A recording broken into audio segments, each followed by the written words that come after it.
গত 15 বছরে, মানে 2011 সালে তৃণমূল কংগ্রেস সরকার ক্ষমতায় আসার পর আমরা এক ধরনের অর্থনীতির বিকাশ দেখেছি, যেখানে প্রত্যেক সাধারণ মানুষের কাছে নগদ অর্থ বা ওই জাতীয় জনবাদী প্রকল্প, জনকল্যাণমূলক প্রকল্প, সেগুলোর যথেষ্ট বিকাশ এবং তার প্রভাব আমরা দেখেছি, ভোট রাজনীতির প্রভাব। বিজেপি একটা অন্য ধরনের অর্থনীতির কথা ভোটের প্রচারের সময় থেকে বলেছে, তাদের ইস্তেহারেও বলেছে। নতুন সরকারের থেকে আসলে বাংলার মানুষ কি চায়? 1 নম্বর তো অবশ্যই কাজ চায়, নিয়ে কোনো সংশয়ের অবকাশ নেই। তারপরে অবশ্যই অর্থনৈতিক উন্নয়ন চায়, ভালোভাবে খেয়ে পরে মানুষ বাঁচতে চায়। আমি আজকে আমাদের দুজন যে অতিথি আছেন, অধ্যাপক অশোক কুমার সরকার, অধ্যাপক অচিন চক্রবর্তী, এদের সঙ্গে আলোচনা করবো এই বিষয়টা নিয়ে। অশোক, আপনি প্রথমে বলুন। হ্যাঁ, যদি আমরা মানে অর্থনীতির দিক থেকে পশ্চিমবঙ্গের কি প্রত্যাশা হবে সেটা নিয়ে কথা বলতে শুরু করি, তাহলে প্রথমেই যেটা বলতে হবে সেটা হচ্ছে যে এই বিচারটা করতে গেলে বা এই ধরনের কথা বলতে গেলে শুরু করতে হয় পশ্চিমবঙ্গের স্ট্রেংথ, যেখানে যেসব জায়গাতে পশ্চিমবঙ্গের অর্থনীতিতে মানে জোর আছে সেই জায়গাগুলো থেকে। তা আমি সেই জায়গার মধ্যে দুটো জায়গা বেছে নিয়ে বা দুটো পরিসর বেছে নিয়ে একটু কথা বলি, তারপরে অচিন্তা তো বলবেনই বা অন্য যে বিষয়গুলোর দিকে আছে। আমরা সবাই জানি যে পশ্চিমবঙ্গের কৃষিতে একটা বড় রকমের সাফল্য রয়েছে এবং সেই সাফল্যের একটা দীর্ঘ ইতিহাস আছে। তার সঙ্গে পঞ্চায়েত ব্যবস্থা, ভূমি সংস্কার এবং 90-এর দশকের পরে high yielding variety seed, irrigation মানে সেচ ব্যবস্থার প্রসার, নানাভাবে সেচ ব্যবস্থার প্রসার হয়েছে, অনেক কিছু তার মধ্যে জড়িত। কিন্তু যদি একটা ছবির মধ্যে জিনিসটাকে বলার চেষ্টা করি, তাহলে বলবো যে পশ্চিমবঙ্গের কৃষিতে সাফল্য, ডেসপাইট যে পশ্চিমবঙ্গের কৃষি জমি প্রতি ব্যক্তি বা প্রতি পরিবারগত হিসেবে সারা দেশের মধ্যে সবচেয়ে কম বললে হয়তো খুব ভুল বলা হবে না, তা সত্ত্বেও পশ্চিমবঙ্গ সার্বিকভাবে কিন্তু কৃষিতে একটা অসামান্য সাফল্য অর্জন করেছে। কি রকম?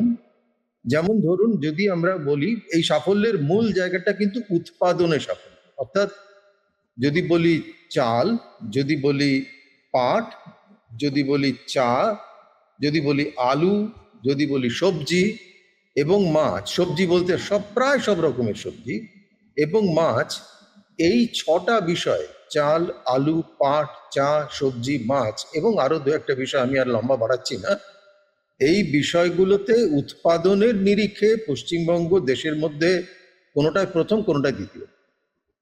এটা একটা অসামান্য সাফল্য নিশ্চিতভাবে বলতে হবে। যেটা বিষয়, তার মানে এইটা পশ্চিমবঙ্গের একটা স্ট্রেংথের জায়গা, পশ্চিমবঙ্গের কৃষকেরা এই জিনিসটা করতে পেরেছে। এখান থেকে যদি আমরা ভাবতে শুরু করি যে পশ্চিমবঙ্গে তাহলে এর ভিত্তিতে আমরা কিভাবে পশ্চিমবঙ্গের অর্থনীতিকে আরো জোয়ার আনতে গেলে কি করা যেতে পারে, খুব স্বাভাবিকভাবেই যেটা সবাই বলে থাকেন, আজকে নতুন করে বলতে আবার নয় কিন্তু বলা প্রয়োজন, সেটা এই যে উৎপাদনের যে সাফল্য, সেই সাফল্যটা কিন্তু ট্রান্সফার্ড হয় না, অর্থাৎ সেই সাফল্যটা পৌঁছায় না যদি আমরা পোস্ট প্রোডাকশন মানে উৎপাদনোত্তর ব্যবস্থা যদি দেখি। সেই ব্যবস্থার মধ্যে নানা জিনিস পড়ে। সেটা হচ্ছে যে উৎপাদন হওয়ার পরে সেটাকে কি করে স্টোর করা হবে, কি করে সেটাকে রাখা হবে, কি করে তার ট্রান্সপোর্ট হবে, কি করে তার ভিত্তিতে তার মার্কেট, যে সেই মার্কেটের অ্যাক্সেস কি করে কৃষকেরা পাবে, চাষিরা পাবে।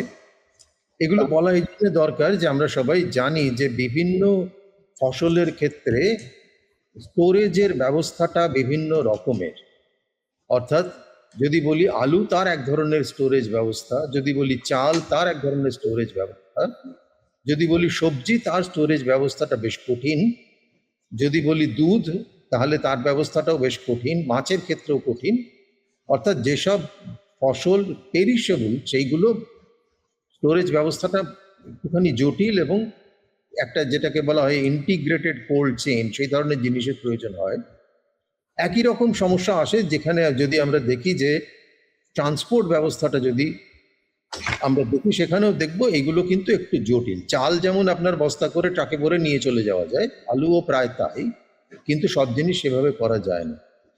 পশ্চিমবঙ্গে যদি সত্যি সত্যি এটা একটা দিক। আরেকটা দিক হচ্ছে পোস্ট প্রোডাকশনের দিক থেকে সেকেন্ড দিক যেটা, সেটা হচ্ছে যেটাকে আমরা বলি ফুড প্রসেসিং এর দিক। অর্থাৎ আমি যেগুলো উৎপাদন করলাম সেগুলো সরাসরি বাজারে না গিয়ে তার থেকে নানা রকম প্রসেসড জিনিস যদি বাজারে পৌঁছানো যায়, যেটা আমরা সাধারণভাবে একেবারে যে হয়নি তা নয়, হয়েছে, কিন্তু এর সুযোগটা পশ্চিমবঙ্গে যতটা হওয়া যেতে পারত, মানে যে অপরিসীম সাফল্য পশ্চিমবঙ্গের কৃষি উৎপাদনে ঘটেছে তার তুলনায় পোস্ট প্রোডাকশনে আপনি কোল্ড চেনের কথা বলুন, কোল্ড স্টোরেজের কথা বলুন, রেফ্রিজারেটেড ট্রাকের কথা বলুন, মার্কেট অ্যাক্সেসের কথা বলুন, ফুড প্রসেসিং এর কথা বলুন, এই জায়গাগুলোই কিন্তু সেইভাবে উন্নতি ঘটেনি।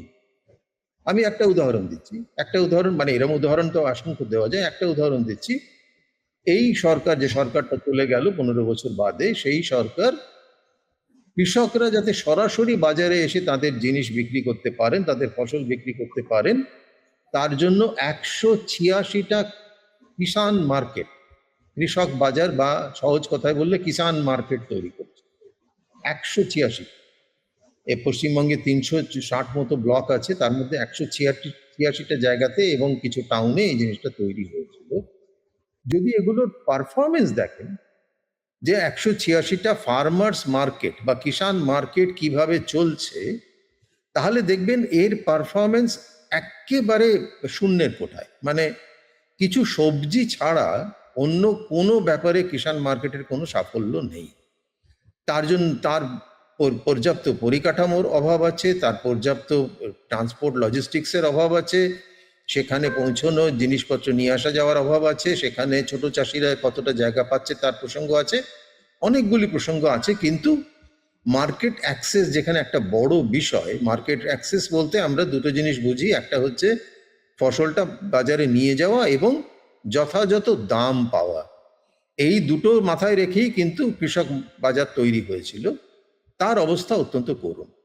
ফুড প্রসেসিং এর ক্ষেত্রে কিছু পরিচিত কোম্পানি ছাড়া, যেমন আইটিসি, ক্যাভেন্টার অ্যাগ্রো ইত্যাদি কয়েকটা কোম্পানি ছাড়া, পারলে, বাকিদের কিন্তু ফুড প্রসেসিং এর এক্সপ্যানশন খুব বেশি ঘটেনি।